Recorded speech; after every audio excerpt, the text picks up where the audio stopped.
Sekitar jam 5:09 itu Pak Adi mengalami kecelakaan. Di CT scan rupanya terjadi perdarahan otak. Semua dokter bilang, "Bu, berat Bu, banyak doa dan hanya berdoa."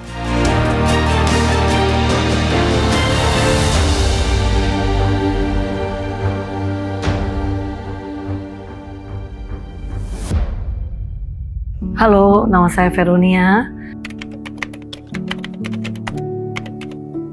Jadi pada tanggal 15 April ya 2025, sekitar jam 5 pagi biasanya Pak Adi itu pergi naik sepeda bersama teman-temannya. Pada hari itu hari Selasa ya, biasanya Selasa Jumat itu dia akan pergi dengan grup SKK Migas. Nah, pada hari itu jam 5 menurut susternya Oma ya, jadi jam 5 Pak Adi sudah turun dari kamar, sudah bersiap untuk pergi. Dan kurang lebih sekitar jam 5:09 itu Pak Adi mengalami kecelakaan. Saya sendiri pada saat itu diberitahu oleh Mas Angga. Mas Angga itu adalah teman Adi bersepeda dalam grupnya itu sekitar jam 6:20 ya, 6:20 waktu itu Mas Angga datang ke rumah ini. Bersyukurnya masih puji Tuhan ya, saya masih bersyukur luar biasa dan memuji dan memuliakan Tuhan. 5 menit setelah kejadian itu temannya itu lewat. Jadi dia mencari pertolongan dan mengenal Pak Adi, of course jadi kenal. Ini Pak Adi, dia cari ambulans yang bisa cepat menjemput karena tahu kondisinya serius dan karena tidak ada yang berani untuk mengangkat ya di saat itu ya. Dan akhirnya datanglah ambulans dari Dinas Kesehatan. Baru ambulans Mayapada menyusul. Jadi akhirnya dibawalah ke Mayapada. Dibawa ke Mayapada, di CT scan rupanya terjadi perdarahan otak di sebelah kanan.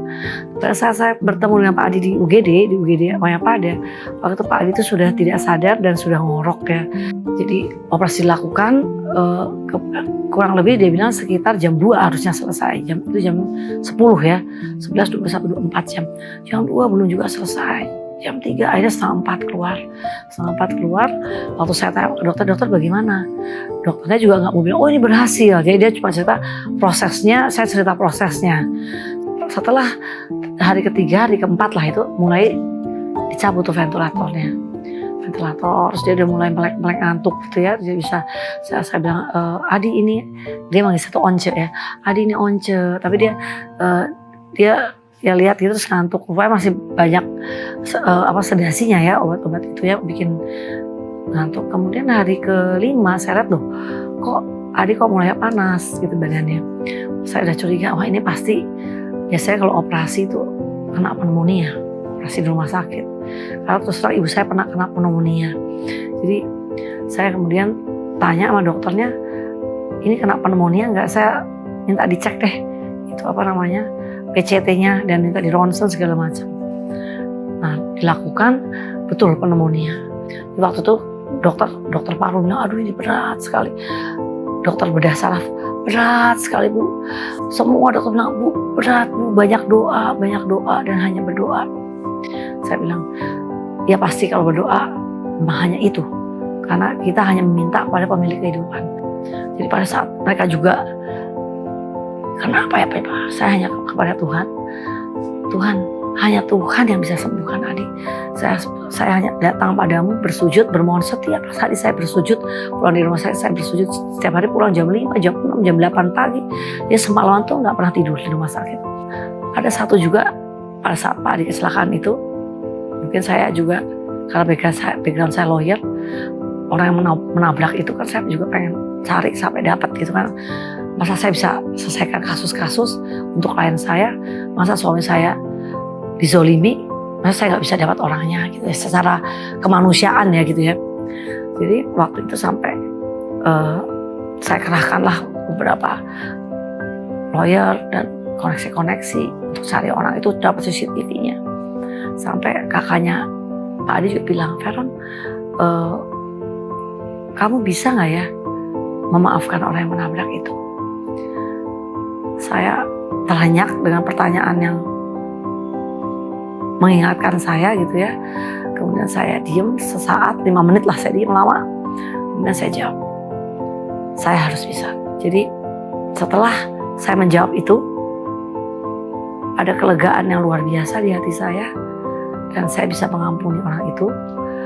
Dan saya juga tidak pernah mau mencari orang itu lagi.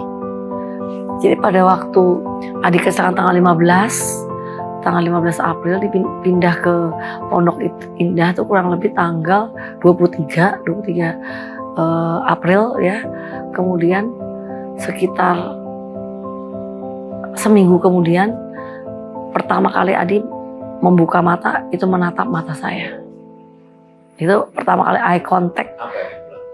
Aduh Tuhan, menangis sama Tuhan. Tuhan terima kasih boleh dari nggak bisa lihat apa-apa kan saya udah nggak bisa lihat dia kan. Di situ saya menangis bisa melihat mata dia dan dia bisa menatap saya gitu. Jadi itu udah terima kasih begitu aja udah aduh Tuhan udah terima kasih. Itu pertama kali saya bisa menatap mata dia dan praise the Lord gitu ya.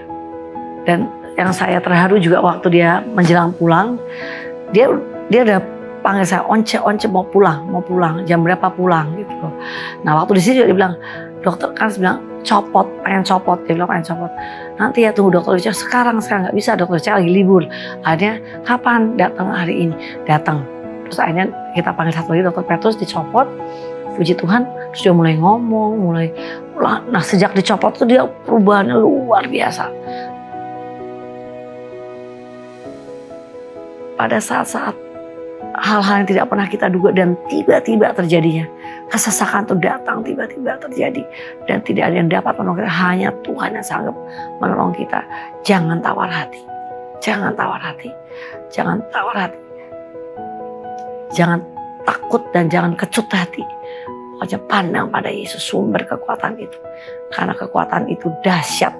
Tuhan yang kita sembah Tuhan yang dahsyat ya. Tuhan yang sanggup melakukan segala perkara di luar akal manusia. Asal kita berpegang kepadanya.